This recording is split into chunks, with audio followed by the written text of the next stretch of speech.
Gua udah pernah bahas Emiya Shiro.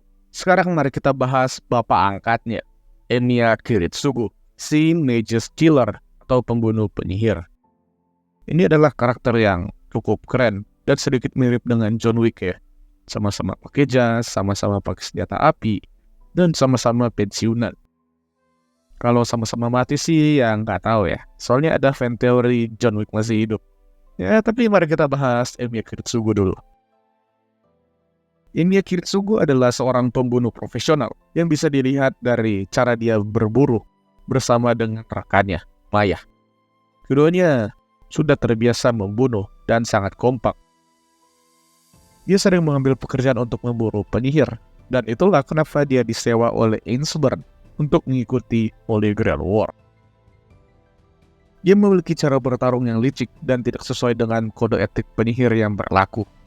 Dia main perangkap, penyanderaan, bahkan memakai istrinya sebagai umpan, sebagai master dari Saber. Sebenarnya nggak heran ya, mengingat dia ini adalah seorang pembunuh, dan biasanya pembunuh diasosiasikan dengan orang yang licik dan nggak berperasaan. Dia sebelumnya udah dikenal karena sering melakukan pembunuhan terhadap penyihir. Makanya waktu di Holy Grail War, banyak yang udah kenal sama dia, dan bahkan waspada, karena memang reputasinya udah setinggi itu. Dia biasanya menjadi freelancer yang mengambil pekerjaan untuk melakukan pembunuhan. Buset, freelance dong. Kiritsugu menjadi orang yang dingin dan tertutup karena masa lalunya yang kelam. Gimana?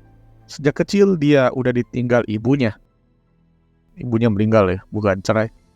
Dan dia berkelana bersama dengan ayahnya. Ayahnya si Emiya Noritaka menerima sealing designation dan dia lari dari kejaran asosiasi dan hidup nomaden. Mereka menetap di sebuah pulau yang bernama Alimango selama setahun waktu itu. Dan di sana Kiritsugu hidup normal dan membaur dengan masyarakat lokal. Di sana ayahnya membuat penelitian tentang vampir dan sampai diburu oleh asosiasi penyihir dan Vatikan. Anjir. Kiritsugu waktu itu hampir dibunuh, namun dia diselamatkan oleh Natalia Kaminsky. Dia pergi menemui ayahnya yang waktu itu pengen lari dan langsung membunuhnya. Ini menjadi sebuah tekanan berat baginya. Ayahnya ternyata ingin jadi Death Apostle dan dia akhirnya membunuhnya dengan tangannya sendiri. Mana dia masih kecil waktu itu kan? Dia kemudian dibesarkan oleh Natalia untuk menjadi pembunuh. Mereka sering mengambil misi untuk membunuh penyihir jahat dan sesat. Dia memiliki idealisme untuk menjadi hero of justice atau Seigi no Mikata, dan bahkan rela mengorbankan Natalia waktu itu untuk dapat menghentikan goal yang lagi dilawan waktu itu. Untuk mewujudkan idealismenya ini, dia rela melakukan apa saja karena traumanya dulu, di mana dia ragu untuk membunuh Shirley, temannya yang menjadi vampir, dan akhirnya satu pulau yang menjadi korban. Dia kemudian merekrut Maya sebagai asistennya dan dilatih dengan keras seperti dirinya dulu yang dilatih oleh Natalia. Keduanya cocok dan memiliki sinergi. Di Fate Zero, keduanya udah berpasangan selama kurang lebih 11 tahun dan kelihatan banget lah jam terbangnya. Kiritsugu kemudian disewa oleh keluarga Ainsburn dan dia bertemu Irisville yang baru aja diciptakan.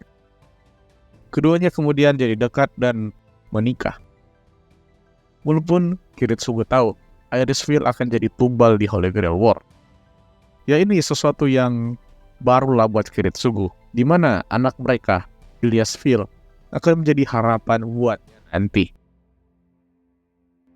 Setelah kekalahannya di Holy Grail War keempat, Kiritsugu nggak diizinkan untuk bertemu dengan Ilya, dan ini menjadi penyesalan terbesarnya. Namun, itulah harga yang harus dia bayar. Dia menghancurkan Grail yang udah rusak karena kutukan Angra Mainyu dan menghancurkan Fuyuki untuk mencegah bencana yang mungkin akan lebih besar lagi terjadi. Di tengah kehancuran Fuyuki, dia menyelamatkan seorang bocah yang waktu itu sekarat dan mengadopsinya. Di sana dia pensiun dan mewariskan idealismenya ke anaknya, Emiya Shiro. Namun bedanya, dia nggak mengajari Shiro tentang semua yang dia tahu, tapi hanya mengajarkan projection magecraft yang sebenarnya tergolong skill basic doang dan gak terlalu dianggap sebetulnya oleh asosiasi penyihir dan penyihir-penyihir di dalamnya. Dia ingin Shiro hidup dengan nyaman dan jauh dari segala macam dunia sihir lah. Dia memberikan Avalon, sarung dari Excalibur, ke dalam tubuhnya Shiro untuk melindunginya. Semasa dia hidup, orang yang dekat dengannya itu cuma dikit doang. Dan bahkan yang ditunjukin di anime itu udah semuanya loh. Mungkin karena dia terlalu sibuk, jadinya nggak sempat bergaul. Dan karena kepribadian yang cukup tertutup, dia berubah dari awalnya sangat memegang idealismenya, kemudian pensiun dari idealismenya yang nggak bisa dia capai, dan mati dengan penyesalan itu. Dia gagal mewujudkan idealismenya, dan memilih untuk membesarkan Shiro, yang adalah korban dari perbuatannya dulu. Tanpa sadar, dia menciptakan kloningan dirinya sendiri, yang memiliki idealisme yang sama, dan bahkan sampai menyiksa dirinya sendiri. Rin pernah bilang, kalau Kiritsugu adalah penyihir yang buruk, karena nggak mewariskan magecraft dengan benar ke Shiro. Tapi dia adalah ayah yang baik, yang nggak mau anaknya masuk ke dalam dunia yang berbahaya. Mungkin karena masa lalunya Kiritsugu yang gak enak kali ya.